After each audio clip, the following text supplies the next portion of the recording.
What's up, guys? Welcome to today's video. It's currently 8:58 in the morning right now. I am sitting down the street in my car from one of our properties that we have been dealing with a tenant who refuses to leave. So long story short, we bought this property in February with the knowledge of a tenant in the property without a lease, so we figured it would probably be a little bit of a pain to get them out of the property. Little did we know, though, they fought this extremely hard. We had to take them to court, which delayed this eviction 3 months, almost 3.5 months now. They forged a lease under the previous owner's name. They literally forged it, and we had to take them to court for that. We obviously won the case. The judge decided on our behalf. And then we ended up settling with a couple grand that I think they owe us $8,000 and then access to the property as well. But it wasn't that easy. We beat them in court and they still refused to leave. So we actually had to get the sheriff involved now to forcefully remove them.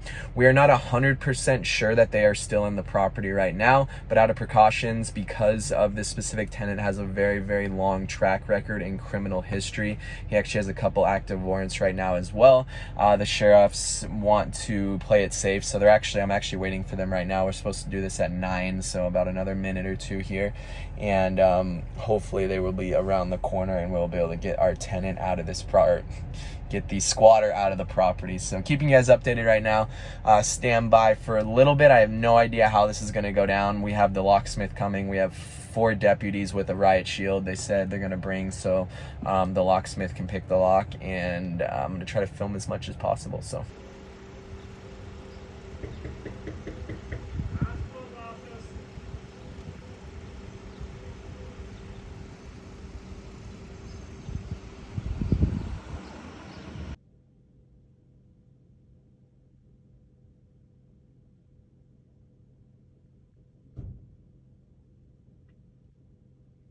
okay, so last time I filmed was about 20 minutes ago, actually probably 30 minutes ago. We were waiting for them to get access, and they actually ended up having the door barricaded from the inside, so we had to kick down the door. The sheriffs had to kick down the door, and the tenant was still in here, so he got arrested. He had multiple warrants, like I said, so the Buckeye Police Department came here and took him away. We don't know how long he's actually going to be away for, but something I learned today, which I didn't know previously, was you have to give the evicted tenant 14 days after the eviction for him to, or for he or she to come back and actually get any of their belongings. So we're not actually really allowed to throw anything away that has value, which is very tough because there's not a set in stone, like there's not a strong line on what's trash and what's not. So to be on the safe side, I think we're just gonna end up leaving absolutely everything in here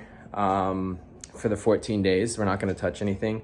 And basically, I don't think we're gonna be able to start work because there's a ton of stuff in here. So we're gonna have to delay the renovations an additional 2 weeks, I believe. But he's out of here now. I want to give you guys a tour of what it looks like. So let's start from the front door. So the last time we were in this property was February of the new year, and it's in better shape than what I thought could have been worst case scenario here. Just really dirty. It's much, much, much, much dirtier than the last time we were in here, but like everything's still intact. Like we have all the cabinets, all the doors, everything's still functioning. The microwave, the appliances are still working, and they're stainless steel, so it's really nice because we might not even have to replace those. Here's the pantry. Here's the laundry room right here. This is the downstairs living area. We have 1 bedroom right here.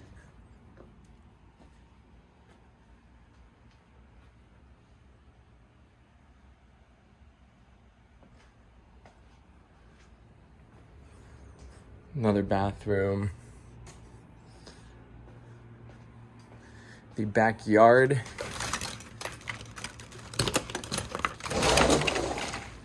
Here's the backyard.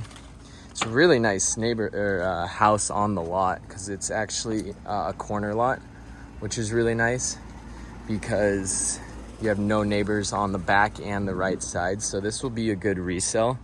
we'll probably get a little bit more ARV out of it than just a normal house in the neighborhood because of where the lot sits. So this is the yard right here.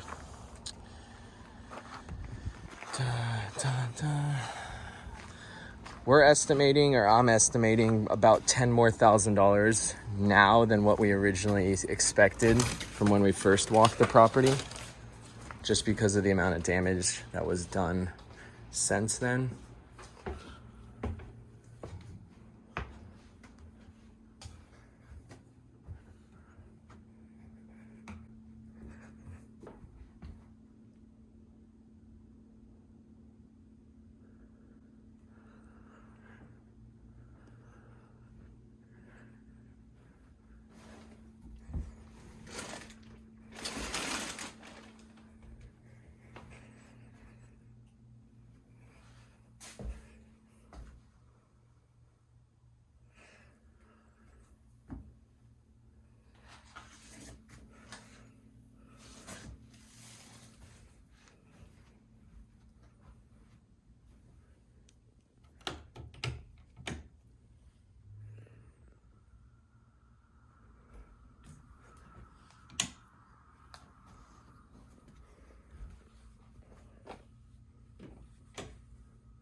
An update on yesterday. It's now the next day, obviously. So I had walked through that house. We had got into the property. I gave you guys that full tour. I filmed a TikTok. I filmed a YouTube video. I took a bunch of pictures, and I was just on my own there. Once the deputies basically got me into the house, the tenant was arrested and taken off the premises. They basically just left me there. So I was like a little bit paranoid. For some reason, there was one door locked that no one had access to. Like, I don't know why. Like, I feel like they needed to clear their house way better. Because they didn't even go into one bedroom. I know for sure, because when I went up there, the door was still locked. So there's no way they went into that room and then just locked it again. I still haven't gone into that room, so there's probably a slight chance that someone actually is still at the property. Anyways, so I was filming videos all on my own in there. A little bit creepy, a little bit concerning, and I ended up just doing what I needed to do, wrote down a few things, set up a few things for my handyman to go there that night to set up like the cameras and the change the locks and stuff like that, and I ended up locking up and leaving the property. About straight from yesterday, I had to drive to California to go to one of my good friend's weddings. So I left straight from the house and basically road tripped in my Tesla down to California. About 30 minutes down the road, on my way to California, I get a phone call from a random number, and it ended up being the Buckeye Police Department. They're a little bit freaked out. He's like, "Hey, is this Nick Palladino? Are you the owner at this specific property?" I was like, "Yeah, I was just there." They're like, "We have reason to believe that there's actually still someone at the property, and they're hiding there, and they've been hiding there the entire time." Right when that happened, I was like, holy crap. I was literally in this house, and I was like, "Do you know where?" I was like, they're like, we have reason to believe that there is a false wall in the primary bedroom downstairs, and these people, or this specific person's hiding behind it.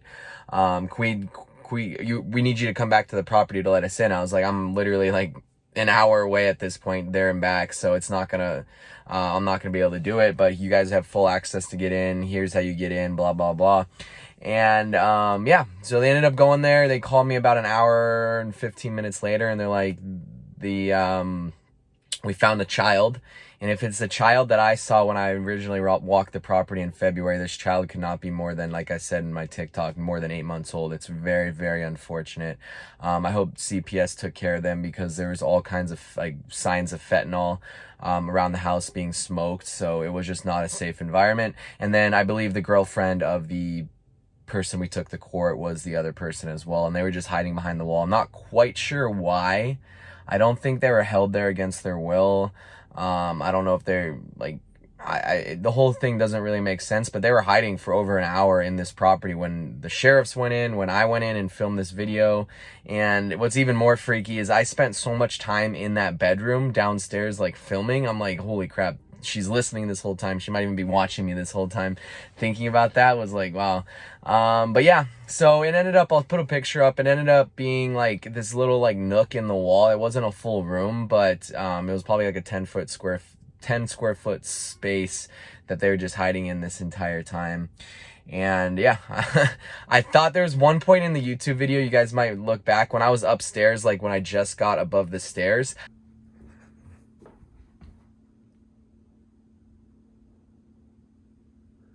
I like paused for a little bit, and I swear I heard footsteps.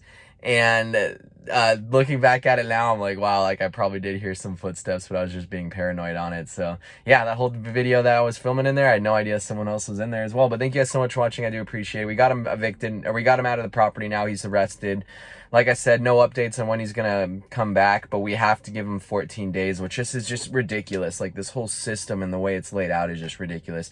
We gave them basically 2 weeks from the court date to move out. So like within that 2 weeks, I'm not sure why they need an additional 2 weeks once they actually get evicted to move their stuff. It's just like one thing after another after another. It's like, okay, you take them to court. Okay, well now we have to wait another 2 weeks to actually evict them. Or it ended up being, I think, a week, but by the time the deputies and everything scheduled, it ended up being 2 weeks out.